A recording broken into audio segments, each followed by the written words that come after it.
Hey y'all, I am back with a new What's for Dinner. If you've been with me for a while, you know that September and October is my two favorite cooking months out of the whole year. So I feel like I have a really good lineup of meals in this video, if I do say so myself, that I'm really excited to talk about. So first up, I tried out a new recipe. This is like a chicken, bacon, broccoli, Alfredo gnocchi bake. So to a large mixing bowl, I just dumped in a rotisserie chicken that I shredded earlier that day. I also just steamed up a bag of frozen broccoli in the microwave, dumped the whole thing in, and I like to go in with scissors to chop the chicken and broccoli up into smaller pieces. I think it's a lot more pleasant in casseroles to have it in smaller, like bite-sized pieces, and I have also learned that doing it this way, I can get my family to eat vegetables that otherwise they would not. I'm also going to be adding in about a half a package of bacon that I cooked and crumbled earlier. I'm also adding in some garlic powder, and I'm just giving everything a quick toss. Next, you'll want to grab your favorite Alfredo sauce, or you can make it homemade. Homemade will always be like my number one favorite, and I used to think that I hated jar Alfredo sauces, but I have learned that I do like it like in a baked casserole when there's like other flavors going on, and I really like this basil one. It's more of like a pesto Alfredo, so it's got lots of great flavor. But while I was getting all of that prepared, I was bringing a pot of water to a boil on the stove. I salted it really well, and then I just added in a whole package of potato gnocchi. It only takes a few minutes for these to cook up, and you'll know when they're done when they start floating to the top. So as you can see, I just have a large slotted spoon, and I'm just simply going from the pot over to the mixing bowl to get all of that added. And I did take some of that pasta water and add it to my jar so that I could get every little bit of sauce out.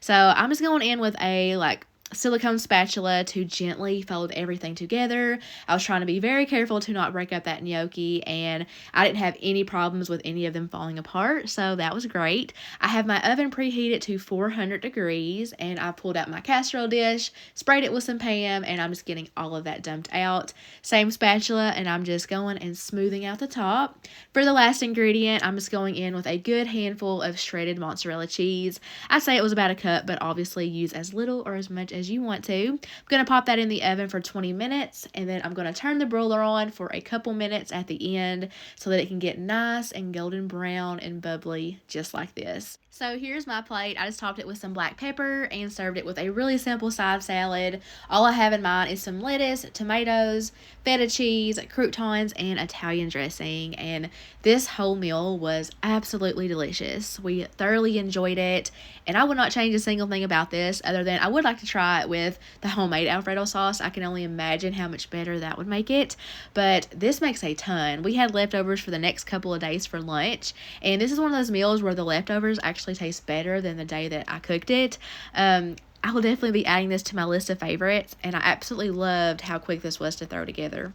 Up next, I finally tried out an Italian meatball soup recipe that I've been eyeing for a while now. So, of course, I'm going to start by making the meatballs first, and all that is a pound of ground beef, some minced garlic. I did about a teaspoon of dried Italian seasoning, some dried parsley. I just kind of eyeballed that one. I did 1 egg, about a third cup of some Italian breadcrumbs. I'm also going to be doing a third cup of some Parmesan cheese. You can use either the fresh stuff or the kind in the jar like I am. I have tried it with both when making just normal meatballs, and either way it turns out great. And then lastly, just some salt and pepper to taste. So I'm going to get in there with my hands and just get everything combined just until it's mixed. You don't want to overwork it. So now that that's ready, I can set that to the side and get my cookie sheet ready. I'm just going to spray it with some nonstick cooking spray, and then I'm just going to take the meat off by little portions and roll it into tight little meatballs. And you can definitely use like a little cookie scoop if you wanted these to like all be uniform in size, but I just didn't fool with it. But I am going to pop that under my broiler for about 10 minutes. So now I'm getting started on the soup. So to my large pot, I've heated up some olive oil and thrown in some chopped celery and carrots. If you like onion, you can throw one in there.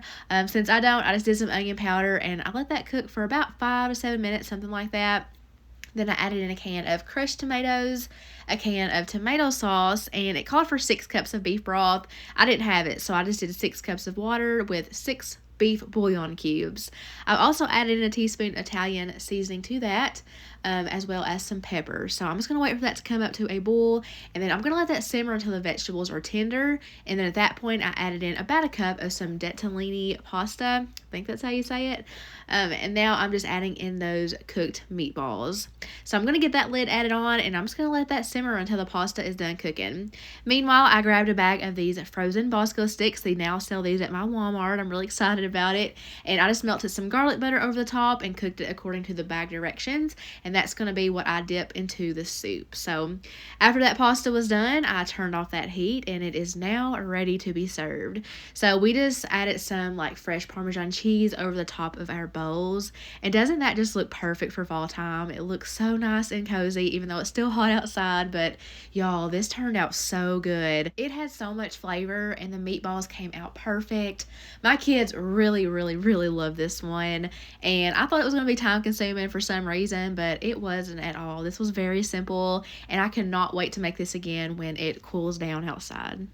Chicken pot pie is one of our favorite dinners, so I have tried so many different recipes out there just to keep it interesting and just to see what all is out there. So I'm trying out another new one on this day, and it calls for homemade biscuits. Of course, this recipe will be linked in my description box so you can get exact measurements, take a screenshot, whatever you want to, but you need some flour, baking powder, salt, buttermilk, a little bit of honey. That was a new ingredient for me. I've never done that with biscuits, but y'all, if you can't tell, I'm majorly messed up here. If you've ever made homemade biscuits, you know you're supposed to cut the butter into the flour first and then add your liquids. I have made homemade biscuits so many times in my life that I cannot believe I made such a big mistake. Y'all, I even went out and bought a pastry cutter and biscuit cutters for this recipe. Things that I've put off buying for years. I don't know why. I just never got to it until now. So of course that happened when I finally went and bought that. It was so hard to get that pastry cutter to cut through that, but I didn't want to throw all of that out and start over, so I just had to have some faith and hope for the best. But I will go ahead and say that they did end up turning out just fine in the end, so it's all good. But as you can see, I'm just cutting these out with that biscuit cutter, and I'm just going to keep on going until all the dough is gone. So I did this like earlier in the day, so I just kept this plate in the fridge so that I could pull it out when it was dinner time. So for the chicken, I have 2 boneless skinless chicken breasts in a medium saucepan. I'm going to get that covered with about 3 cups of chicken broth, and I'm going to let that come up to just like a low simmer. I'm going to partially cover it with the lid, and I'm going to let that cook for about 15 to 20 minutes. So here I am just taking the chicken out of the broth since it is fully cooked. I'm going to remove that to a cutting board and get that shredded. So now I'm going to get started on the filling. So I've melted down about 4 tablespoons of butter, and I've thrown in some diced celery and carrots, and I'm just going to let that cook down for a little bit. Then I'm going to add in some minced garlic as well as some onion powder, dried thyme, dried rosemary, and some sage. So as you can imagine, my house started to smell just like Thanksgiving dinner. It smells so good. But now I want to get that gravy started, so I just added in a little bit of all-purpose flour. I'm going to keep on stirring that until I no longer see it, and then I will of course let it cook down for a couple of minutes. So I took that chicken broth that came from me cooking the chicken. I measured out 2 cups of it. So here I am just slowly pouring it in just a little bit at a time while I am stirring to hopefully avoid lumps. I'm also going to be doing this with some half and half. So I did measure out a half a cup of that, and I'm going to do the same thing like I did with the chicken broth. I'm just adding in a little bit at a time while I'm stirring continuously. I did end up switching over to a whisk just to make it a lot easier. I'm also going to be adding in just a little bit of chicken bouillon powder and a little bit of soy sauce. So now all I have to do is add in the chicken. I didn't end up adding all of it because it just looked like too much. I didn't think it would be like enough gravy for the chicken. I didn't want it to turn out dry. So for the last ingredient, you just need about a cup of frozen peas. So at this point, you could transfer this to a casserole dish if you wanted to, but my skillet's oven safe, so I'm just going to cook it right in that skillet. So here I am taking those biscuits straight from the fridge and placing it right on top, and I'm going to bake that at 450 degrees. I believe mine took about 13 minutes, but anywhere from 12 to 15 minutes is just fine. But as you can see, those biscuits rose quite a bit, and they're a little bit golden brown. We always like to serve our chicken pot pie with some homemade homemade mashed potatoes, and this pot pie was so good. We love the homemade biscuits with it, even though I know I messed up big time. I know they would have been better, like 10 times better if I did it right, but they were still good, and that filling was super flavorful. Like I said, it really had a lot of Thanksgiving flavors going on there. So this was a bit time consuming to make, so I don't know like realistically how often I would make it, but I'm just happy that I did give it a try because we did enjoy it.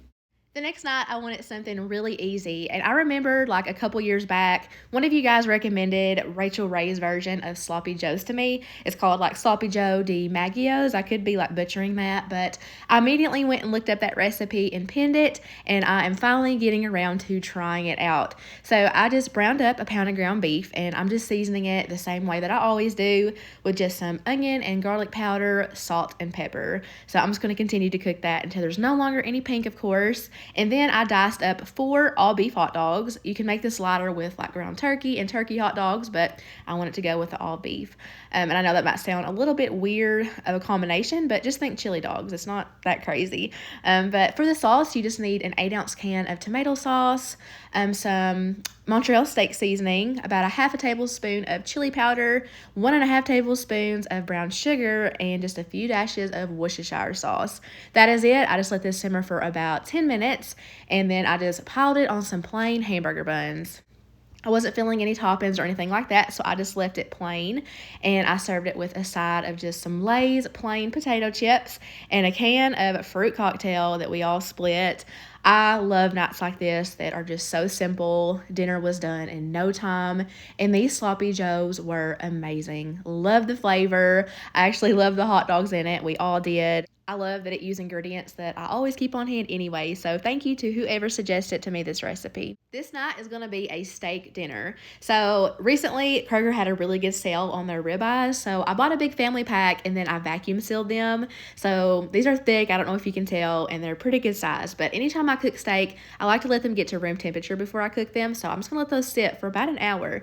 And in the meantime, I'm going to make a loaded baked potato casserole. So I have some russet potatoes that I'm going to peel, wash, and dice. I got that added to a pot of water, salted it, and just cooked it until it was tender. Drained it off, threw it back in that same hot pot with the heat off. So I have added in some milk, butter, about a half a block of cream cheese, some sour cream, and then I'm just seasoning everything with some garlic powder, salt, and black pepper. So I'm just going to stir this, fold it together until that cream cheese and butter melts. That way it can create this really rich sauce that will just coat all of the potatoes. I'm also going to be seasoning this with some Lawry sea salt. I love how some of those potatoes got like mashed up, but then there's still like a good amount of like the chunks. I think it's the perfect like combination. But now I'm going to be adding in about a cup of some cooked and crumbled bacon and about a cup of some shredded sharp cheddar cheese. So I'm just going to stir that until the cheese melts, and then I'm going to pull out my 9x13 casserole dish. As always, it's sprayed with some Pam cooking spray, and I'm going to get all of those potatoes dumped out, smoothed into an even layer, and then I'm going to add on about another cup of the cheese and just the remainder of my cooked crumbled bacon. So I'm going to pop this in the oven at 375 degrees for about 30 minutes. And then I topped it with some of these freeze-dried chives, or you could do green onions if you wanted to. But yeah, this is basically just like a big loaded baked potato in casserole form. You can't go wrong. So now it's time to cook the steaks. Now they're at room temperature. I have got my cast iron heated up with some olive oil. As you can see, it's really hot. And I am placing these seasoned side down away from my face.